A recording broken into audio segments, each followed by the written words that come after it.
The last featuring episode with Nate Isaacs was absolutely powerful. What a transformative journey. Nate's story is a testament to the incredible impact of the mindset and how it shapes our lives. He shows us that facing adversity is life. But how we perceive it and view ourselves in those moments is what truly matters. Thank you, Nate, for taking us on this profound podcast adventure by telling your story to inspire infinite growth. As we shift to our next amazing and delightful guest, Michele Harris, her unique perspective and inspiring story is sure to capture and motivate. Tune in on YouTube, Spotify, and Apple for another enriching conversation on Unplug with Mel. Welcome, Michele Harris. Thank you for joining me. I hope you had a very Merry Christmas. And I thank you for taking time in a very busy season to come and record with me on Unplug with Mel. Our story here is to tell our story and inspire infinite growth. So I really appreciate you coming in. I hope did you have a good Christmas? Yeah, fairly quiet. We just usually do our own thing. We don't have a lot of family here in the area. So this year, probably like what we did at Thanksgiving, we typically like to cook what we like to eat. Doesn't have to be traditional. But yeah, Christmas in Texas is all good. I love it. Well, like I said, our story is just to tell your story to inspire infinite growth. And so what I do at the very beginning of this interview is I tell everyone how we met, which is pretty cool. So every year we have a state HR conference, and it's held in Fort Worth, Texas. And it's sponsored by Dallas HR, and Texas SHRM helps out and everything. And so I am a part of my local chapter. If you've listened to a previous episode or so, you hear me shout out to PB SHRM. And Michele is from her local chapter. And remind me which one it is. So we're the Heart of Texas SHRM chapter, also known as Hot SHRM. We are. I love SHRM. That. I saw that the other day with the hashtag Hot SHRM. I was like, who allowed Hot SHRM? And then I'm like, oh, Heart of Texas. Yeah, so I love it. And that encompasses what counties? So, we're primarily just Waco and surrounding area, and because we're pretty close to, Wilco, Williamson County, just south of us, and Austin. We're midway between Austin and Dallas. Okay. So there's a couple other chapters nearby. Yeah. But yeah, we're the greater Waco area. Okay, awesome. I just had a previous guest in from the Waco area. He's recently moved out that way since I think it was 2020. I think they moved out during COVID to Waco. Yeah, it's growing here in Waco. It's booming. Oh yeah. Yeah. Magnolia did a lot to help Waco. Oh, yes. I bet. Have you bumped into them? My husband did when he first came out here in 2016 or 2015, maybe for him.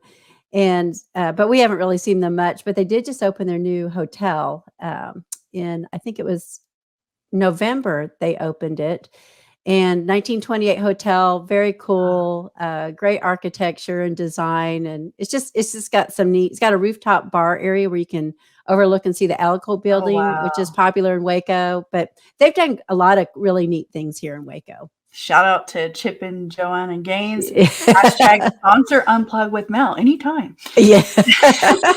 Wouldn't that be fun? Right? I'm telling you. You never know where this is going to go. All right. And with that, we were at the conference and we kept bumping into it. We started at Texas SHRM's meeting.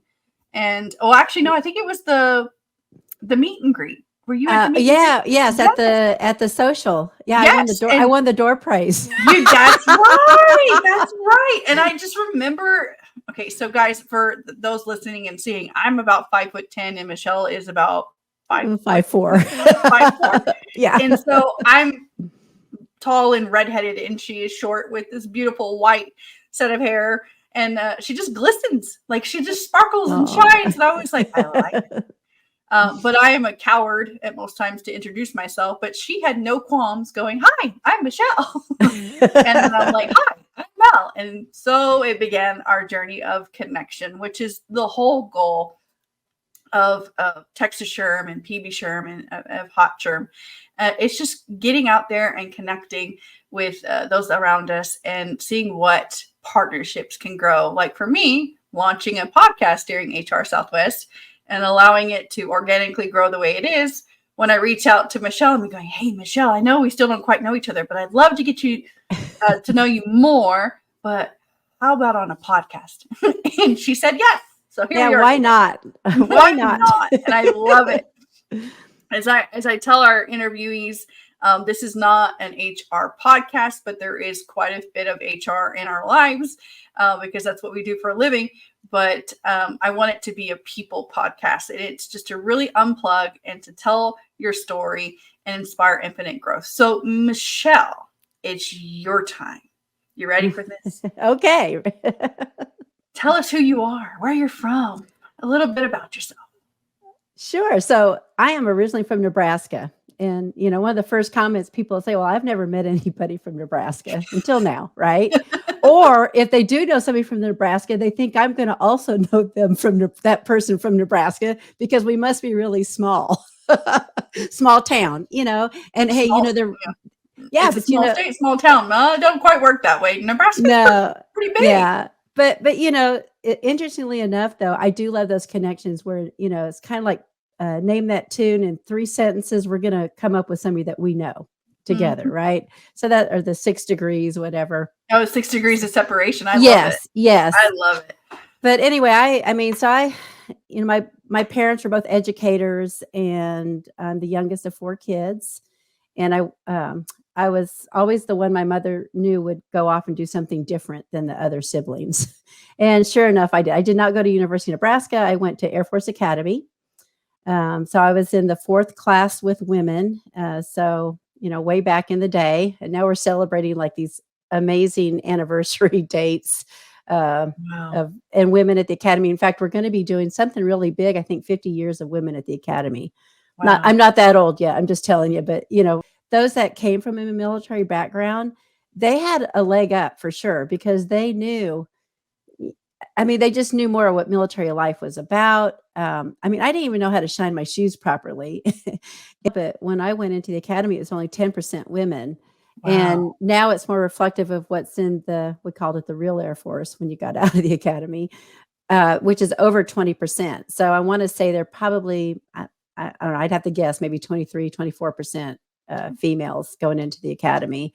But anyway, so I did my tour at the Academy and then it was a 5-year commitment after that. And I did get married right out of the Academy. And that kind of what might fall into some of the rest of my story. But I joke, some people live together and then they get married. We got married and then we lived apart because we were in the military. Yeah, we were both in the military. And so we didn't get stationed together until after the first 2 years. We were apart the first 2 years. And then we got stationed together in Germany. And then I finished out my 5 years and he was a pilot. So, if one of you is going to have to get out to be together, it's not going to be the pilot. It'll be the non-pilot. That was me. So I was the non-pilot. But anyways, then got out. He stayed in for a little bit longer and we traveled around, still went through a lot of separations, even with me not being in the military. So just FYI, there's no guarantee to be together. Like your friend on all those deployments, right? After 9/11. But after we both got out in 95, I went to work as a civil servant in the Air Force after I got out. But where did we go after that? I got to think about it. Oh, that's when we went to Chattanooga, Tennessee. Oh, so that was our first assignment out of the Air Force, our first civilian jobs out of working for the Department of Defense. And, other than little jobs, in high school kind of thing. But I actually had one of the best jobs I ever had at that time was working for McKee Foods. And I did consumer research. I was their first quantitative analyst. And in fact, Brian Hayes, our 3rd district SHRM, he worked for McKee Foods. Oh, so that took maybe 4 sentences in. My first Texas SHRM meeting was talking to Brian and figuring that out, that we both worked for McKee Foods, but not at the same time. But they're the makers of Little Debbie snack cakes for any of you who are Yum. fans. Yeah. Yum. So Thank God for their existence. yes, and they thank God for their existence too. Saying, give me a Swiss roll any day of the week. Is that your favorite? I mean, I could go into survey mode. Nutty Buddies are pretty high up there too. Is it? Oh no, I think my favorite has to be a Star Crunch. Oh, Star Crunch. How about the oatmeal cream pie? Okay, now I love oatmeal cream pie, but I love it in the new ice cream that Bluebell has made. Oh, I don't know that one yet. Is that new? Little Debbie has paired with Bluebell and has put oatmeal cream pie in an ice cream. Oh no. And it is glorious. That sounds awesome. Oh. Yeah, I love their creation of their products. So that was part of what was so fun with that job. And you did all that research with, oh, how cool. Yeah, it was really fun. And then we thought we were going to be moving to Texas, or I should say back to Texas, because that was my first assignment in the Air Force, was in Texas, up in Wichita Falls at Shepherd Air Force Base. And when I left McKee Foods, because we thought we were moving, we ended up not moving. And I ended up going to work for the same company that my husband was working for at the time. It was Heil Trailer International. And I was executive assistant to the senior leadership team there. And then they needed a director of marketing. So I took on that role. And so I did that for maybe 3-4 years. And then I left there to go work in private schools. And so I worked in an all-girls prep school in Chattanooga. They have an all-boys school there too. And then they have co-ed. A lot of private schools in Chattanooga, Tennessee, which is a whole nother story. But I worked in the business office there, and I was there for, I want to say, let me think, from about 12 or 13 years at the girls' school, maybe longer. And then I went to go work at the all-boys school as their financial director to fill in for the director who had been diagnosed with terminal cancer. And so I went there for a couple of years, and then we actually did move back to Texas. So here I am. So so now I'm working for Brazos River Authority. I am the HR benefits administrator, and I'm over 7 years now with them, going on 8. Wow.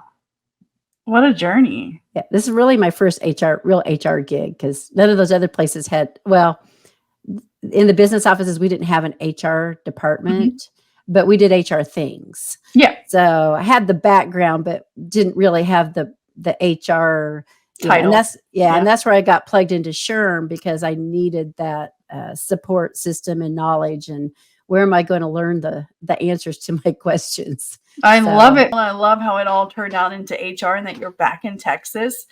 In this podcast, I don't go through like each individual question and where. So we're going to start with like you just opening up and unplugging and telling your story, and how in the trajectory of your life, was there certain setbacks or, trials in your life that when you look back now, they were necessary. Like they're not as bad looking back as you thought, hindsight 2020 type of thing.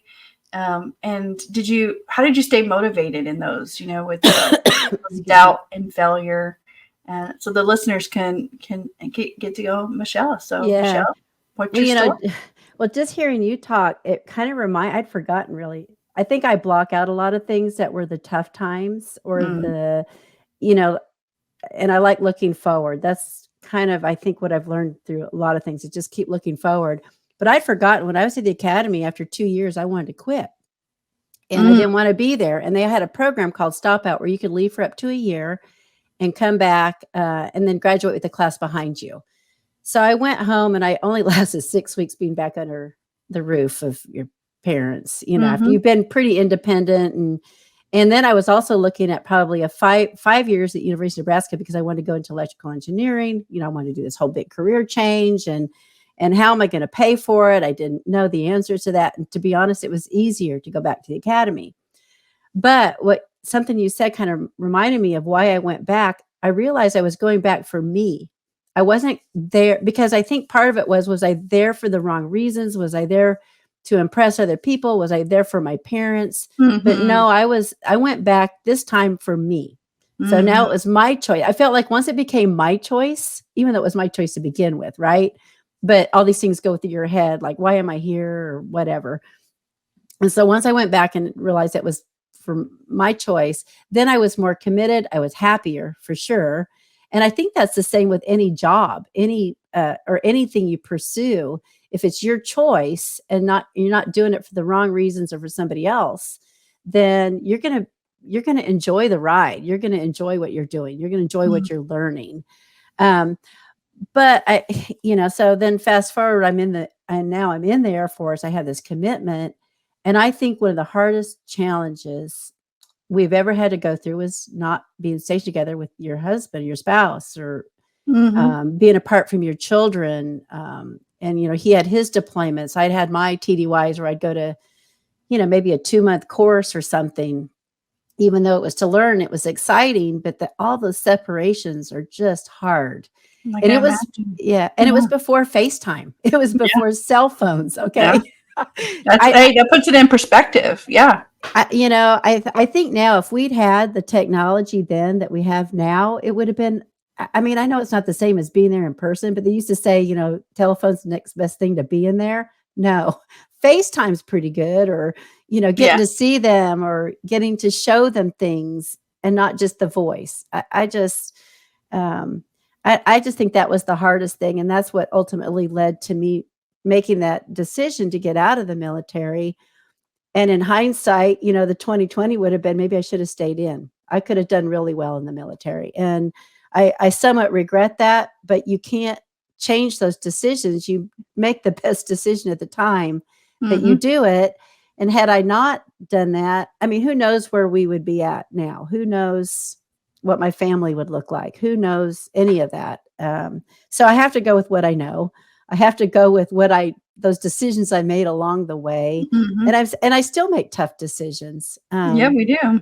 It's I always think learning for me, learning keeps me motivated.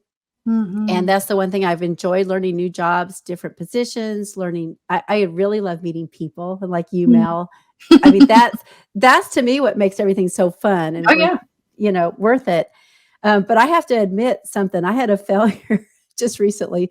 So I Mm. had this high idea, and it stems from kind of coming full circle from doing the quantitative research at McKee Foods to what I'm doing now.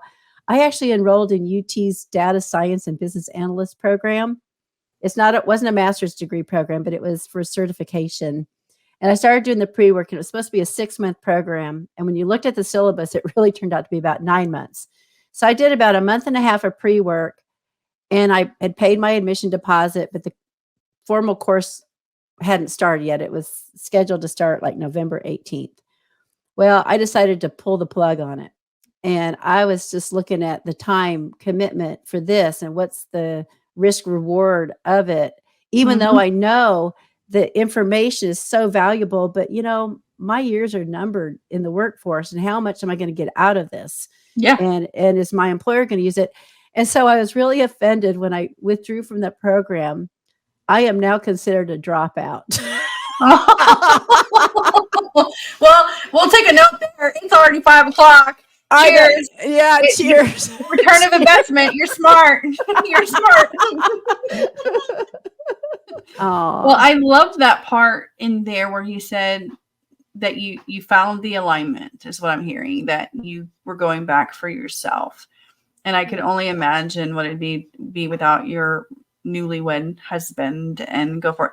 You mentioned yeah. children, and I didn't hear how many Yeah. you had. Yeah, so, we have 2 they're grown adults now, of course, and we have 2 grandchildren too, and lots of granddogs. Well, our daughter's our oldest, and she is a veterinarian, and I have to brag on her. So she just got certified. I think they're called diplomats as a criticalist. Okay. So she did her vet school, which is 4 years, and then she did a year and a half internship, and then you do 3 years residency, and then you have to test and you prepare for this test, of course, the whole residency, but Mhm. she had like 2 months to study for it, and it's a really hard test to pass or not. And a criticalist in the veterinarian world is like over the emergency room, and you're just over she could describe it better. Just look it up, I guess. But anyway, we're super proud of her. But she and her husband have 5 dogs and a Mm, cat. yeah. And Well, I'm almost there. I'm almost there yeah, with me. yeah, And I can't, yeah. just got to get 2 more. If they hear me on the podcast from the rescue group, hold off until the new year. Oh, well, we loved it. We have a rescue too, Kayak, and is his name, and we support Fuzzy Friends here in Waco. In fact, we have the best New Year's Eve party coming up. It's called the Bark and Ball New Year's Into Eve. our next question here, that I think is critical to talk about, is through all of those journeys that you've been through with the Air Force and landing back in Texas and stuff. And we won't go into age. We won't do that. But in your life, there has been some moments of doubt. And I don't consider you deciding not to go back to school as a failure dropout. So you can't use that one. I think it was actually very smart of you to decide that the return of investment wasn't there, because our time is valuable. Yes. So, but in the story that you've been telling us here, was there a critical moment in your life where you just really struggled to see past your nose and thought this was it, like it's sink or swim? And what did you do in that to come out on the other side of it? I don't know. There have been times when I've questioned what I'm doing, and I think too, you have to look more from a macro perspective. I can't just take one bad day and say, oh, yeah, I can't keep doing this, or why am I in this, in this situation or whatever. And I think really it comes down to looking at the positives. I feel like I'm a really positive person overall anyway. I mean, even my boss will say, you always see the good in stuff, and I'm okay with that, because I think I need to see the good in stuff. If that's what's going to help me get through things, to see the good in things. There's always a positive or a flip side to something. And, I can't really think of anything in particular, I mean, I've been pulled and had to reinvent myself so many times, just moving around from one location to another, that I feel like I'm a little bit immune to the change factor. Change probably used to really upset me, because being a perfectionist, like, oh my gosh, we plan to leave at 6:15, we got to go, and now but I still have to learn to relax a little bit. And I love your joy of missing out. In fact, I think by backing out of this program, I'm finding great joy. So like this last, on the weekends, on a Saturday when I would have been in class, because they were online class or in-person, like webinars on the weekends. Now I don't have to worry about that. I can still schedule my weekends, but I want to go see my grandkids. I want to spend more time with family. And it definitely was going to pull me away for a good block of time. But there was a part of me when I backed out, I kind of cried a little bit when I sent my withdrawal email, because I really want to learn this stuff. And it also kind of hit me. I know we're not talking age, but I'm thinking I don't have that feature anymore to do this. And my time is gone. That opportunity for you to go to Cornell, you need to do it. You've got the time on your side.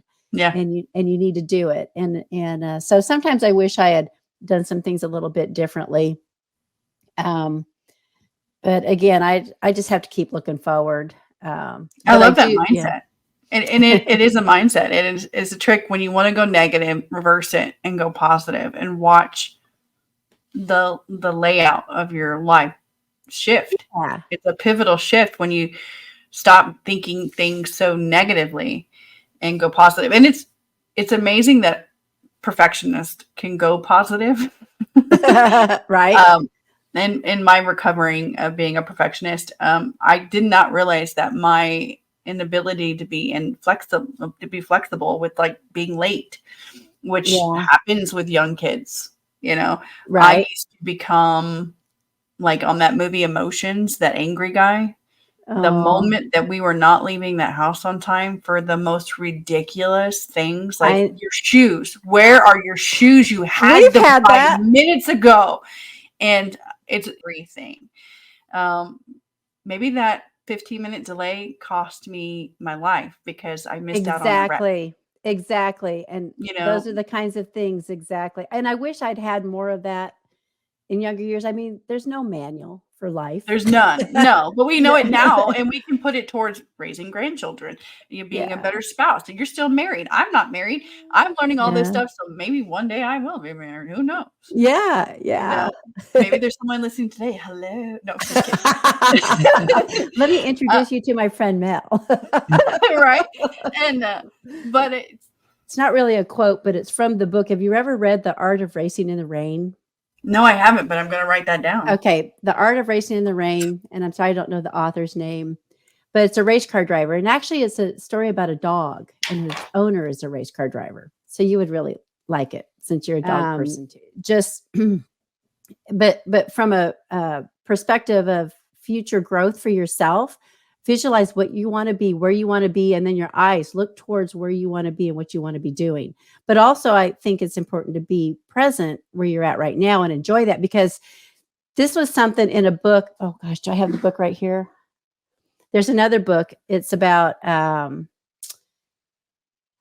what is it called? It's called Unwind. Mm-hmm. Unwind. Okay, it's called Unwind, and it talks about how to deal with stress. And so you can worry about stuff in the past, but you can't do anything about anything in the past. You can worry about what's on your schedule for tomorrow, but you can't really do anything. I mean, obviously there's preparation and things like that, but worry doesn't get you there either. So enjoy where you're at right now in the moment. If that's keeping you from having a really good conversation with a friend, or being in front of the person that's sitting across from you at your desk, be in that moment, because you can't focus. You can't do everything. You can't focus on future or what's behind you. But visualization, as far as goal planning, I think that's where I love to see things turn out successful. And it all comes from when you visualize where you want to be. You come out with your plan. Like you said, you didn't have Carnell on your plan last year, but you do now. Yep. And so I have no doubt you're going to do it. Yeah. It's on your list. Well, yeah. And what's important, right? And yes. This book Unwind too, because of the stress thing, what I really liked about, I actually listened to it on an airplane. It's one of the books you could listen to on a flight. And then I had to go buy the book. And then I really just need to give it as gifts to everybody I care about. But it talks about, the stress, the whole thing about stress is supposed to be the fight or flight thing. And we get stressed for things that are not a life or death situation. Nope. Things. And the perfectionist, I see that in myself too. I can totally relate with that. And so it talks about that space in your mind between when something happens and how you're going to respond. And you get to choose. That little space is when you get to decide how you're going to respond. And so you don't have to respond with that whole full on stress. Oh my gosh, my house isn't clean, or now, I get stressed as a car passenger. You don't want to just let me drive and everybody will be happier. I have that too. Good. Well, it's probably why I'm single. Sorry. Oh, well, I just have to know where we're going. Yeah. All my sisters have it. We think it's inherited. It's okay. It's crazy. Well, in this, I loved our time. Is there a pivotal moment in your life where you had that victory and you were like, yeah, this is what I'm meant to do? Like, right on, Michele. Oh, I think it comes later on in life. And it's just the culmination of things. It's like having empathy for the person sitting in your office, especially now in HR. And maybe I wouldn't have had that empathy had I not gone through something similar or knew somebody that did. I just think having experience in itself is calming. So I just think as we age, and it's not really a I don't care anymore attitude. It's I feel like I know what I'm doing now. So, or there's not a fear of not knowing, even though I don't know everything, and nor will I, as we, our great speakers at HR Southwest, we don't know everything and we never will, but and we're okay with that. And being okay with that. But I think it's just, through all the experience, just knowing, to just manage what you can. That's what's right in front of you, not to worry about all the other stuff, not where you've been, necessarily where you're going for me now, but I'm looking forward to retirement. And I didn't get to tell you about, I have a son and grandkids too. And they're in Atlanta, Georgia. And so I'm looking forward to getting to spend more time with them. But I feel like I'm finally at the point where I was able to maybe finish out my career in my current job. I think this is going to be my last job probably. But I never say never either, because I do enjoy working. I enjoy seeing other people, and I want to use my talents however I can. So I we'll love see, so I'm still open. I joke, Yeah. I still try to figure out what I want to be when I grow up. Girl. So, A previous guest on our podcast was the lovely Holly Darby, which you've probably met through the Circle of Texas Sherm. And she yes. retired, and then she's back at it. She realized that nope, she still needs to be working and doing, but on her schedule, on her timeline, so she can still travel. And I just saw her post a few weeks ago or whatever that she's a amateur pilot or so, and she got to take her dad and brother, Oh, or her wow. dad and uncle, I'm not quite sure, up in the airplane. And I just seeing her pilot her own plane Yeah, is that's awesome. absolutely amazing. And I love that she's got the schedule and she's still thriving and so I love that you say that, you're looking towards retirement. You don't know what that kind of looks for you right now, but It's that's your open. growth plan, is to make a way for that to happen. Yep. In this recap of everything, I know there've got to be a few people in your life that have mentored you, that your network is your net worth. Anybody that you would like to just shout out with that has helped you in your journey, that's made more of a Michele out of you as you've gotten older and wiser and beautifuler? Thank you. I just think it's not just one person, but it's so many different supervisors and bosses that believed in me, in my position, and gave me the opportunities. And if I did make a mistake, they didn't beat me up over it. They looked at it as a learning experience, and and for us perfectionists, failure is not an option, but Mhm. it's a necessary learning experience, I guess, if you will. And we do learn from that. But I just think, I had a really good boss in the Air Force when I was working as a civilian, actually, Colonel Harrington, and she was actually, I'd worked for women before, but she was one of the first senior women officers who, it wasn't like the woman not wanting to help the other woman do their job. She was just amazingly open to, we're in as a team. And she was just really great to let me build. It was a new position, new role for the Air Force. So we got to build it from scratch. So that was one of the funnest experiences. And I think she created that in me, where I could develop, not be afraid to develop a program, and to have confidence in myself to make it successful. And it was a great job too there. It was really fun. And that then allowed me to go do that market research where I've never done that before, right? Or go into HR, real Yeah. HR, when I've Yeah. never done that before, Yeah. or maybe had bits of it, right? But just not being afraid to pursue new and different things. I And love and it. so that was probably a good turning point, was that, and that was my I last love job in the Air Force. the shout out with women helping women. We don't realize how catty it can get in 2023, and it shouldn't be the case. But if you're threatened by another female coming in to learn and grow, it's a you issue, not a them issue. Right. Like it shouldn't be. We should be looking for the ones that can fill our shoes when we're not there, so that we can have that work life.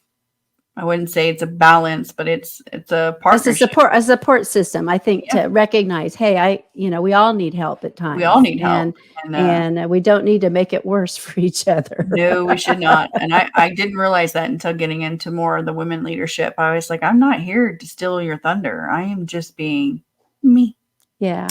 But I had to stop comparing myself or taking it so personally and thinking it's a me issue when it's a them issue. Let them work that out themselves. Yes. For me, I am going to beat at my own drum the way I'm intended to. Well, we're wrapping up our time. And the last two questions that I love to end the podcast with. You cannot have a podcast called Unplug with Mel without asking, how do you unplug, Michele? What is your reset, recharge, revitalize, get back at it into the workplace when you need that time, when you know to self-check and going, oh, my engine light's on. What do you do? Oh, gosh. I love to get outdoors. I love to hike. I play golf as much as I can. And my husband and I both, I mean, I remind him how lucky he is that his wife plays golf. Because, I would so too. many times, it's just one or the other, but we like to go out together. So we just hop on the golf cart and drive over to the course. We live nearby to where we can just ride over to the course, and we go play golf and just being outdoors. And it's just so much fun. And that to me, I mean, what more can you ask for? Fresh air, sunshine, Love it. and getting to be with my husband during that time. So Lots of catching up to do there and yes, everything. yes. The last question that we have is, if for anyone listening today and is going through a season, maybe they're in a season of FOMO and not JOMO, but they're listening in today, could you encourage them by a quote that you've heard or even said yourself that has inspired your journey, that could inspire them to make a pivotal change in their life, to set them into the here, the now, I can do all things, and maybe scratch out something they had on their growth plan and make something new out of it? What would you tell them? This goes way back. My first job as a second lieutenant. Actually, I was a first lieutenant by this point, but I had a sergeant that worked for me. This is in Texas at Shepherd Air Force Base. And so I was still pretty young in this career field. I was a cost and management analyst, and he came to me with a question or a problem, and he needed me to answer the question. And I could not make a decision. I'm like, I could go this way or that way, which is the right way, right? And he just looked at me and goes, ma'am, let me just tell you something. The most important thing you do is that you make a decision. You just have to make a decision. And it would be worse if you didn't make a decision. So that's my advice. Don't not make a decision, make a decision. And, when I look back at that, it's like, I really needed that just upside the head. Just tell me, just make a decision. And the fact that I could have gone either way means neither one of them is necessarily the wrong way to go. One might be better than the other, but you just have to make a decision and move forward with it. And maybe hindsight will tell you, maybe I should have done something else, but you just have to make a decision, better than not making a decision and not going anywhere. So that's, and I stick to, I've shared that story with a lot of people in just different situations, because you'll see people who can't make a decision and then nothing happens, right? And even if it's for yourself, either make a decision. It's making that decision and giving yourself grace in it. Yes. And then making peace with it. Yes. Because like you said, not one's right, not one's wrong. Maybe one's a little bit better, but in your spirit or your gut, however you want to talk about it, kind of sort of knows which way to go more than the other, and then make peace with it. And if it doesn't all pan out according to the perfectionist plan, right, give yourself some grace. Exactly. Try it the other way. So it's like, if but you got to pick one. That's the visualization. And go. Yep. There you go. Love it. Just like I've loved our time together. I don't want it to end, but it is ending. I thank you for your time in the busy season, and I have gotten to get to know you on a different level, and I appreciate your openness and just being who you are, Michele. You are a spirit that I want in my circle, always and forever. And I can't wait till we get to hang out again. So I want to wish you a happy new year coming up. We're wrapping up all of the holidays, and, keep in touch. And this will come out after I get it all out there and stuff, and I'll be in touch with you. Thank you, Mel. I really enjoyed it too. And I can't wait to get to hang out with you some more. And I love that we're both involved in our SHRM boards, and we'll get that chance to get to see each other. I will love to come out and visit Waco anytime. Just say open invitation. I've never been there.